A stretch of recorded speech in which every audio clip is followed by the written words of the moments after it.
We lost a pro wrestling legend today, the Iron Sheik. And I just want to say, well, a few things. Most importantly, I want to send my love and my support, my strength, my light, my mana, and my condolences to the Iron Sheik's family, who I consider Ohana. They are a family of ours too as well. As I think a few of you may know, I grew up calling the Iron Sheik Uncle Sheiky, and when my dad and the Iron Sheik used to wrestle together, not only in the WWE, but also before that when we were living in the Carolinas, in North Carolina. And my dad and the Iron Sheik were wrestling together there for the National Wrestling Alliance, the NWA. Uncle Sheiky would come over to the house and his wife would babysit me, and I was about 8 years old at that time, and I was a pain in the ass even then.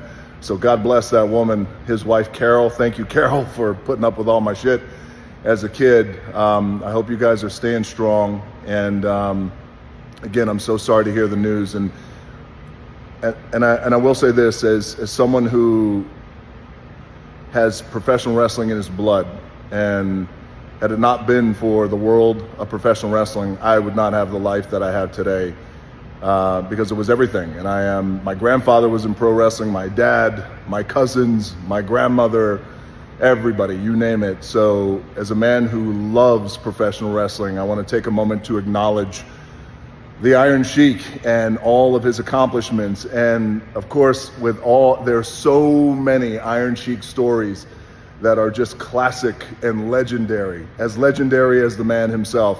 I'll share this really quickly with you guys. So when I first started as a rookie in the WWE, it was a WWF at that time.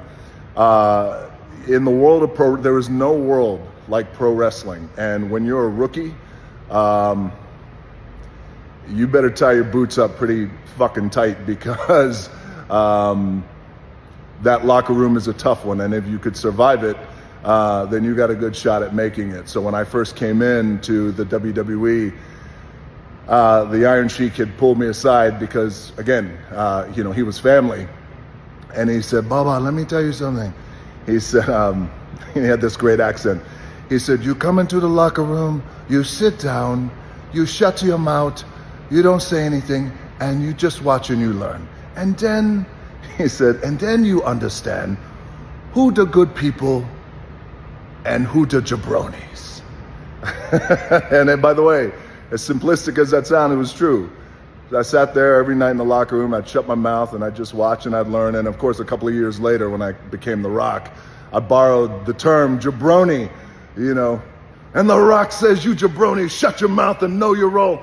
Oh, I use that word, that jabroni. And by the way, jabroni became a fixture in lexicon. I believe it's in the Webster's dictionary now, and they give me credit for it. No.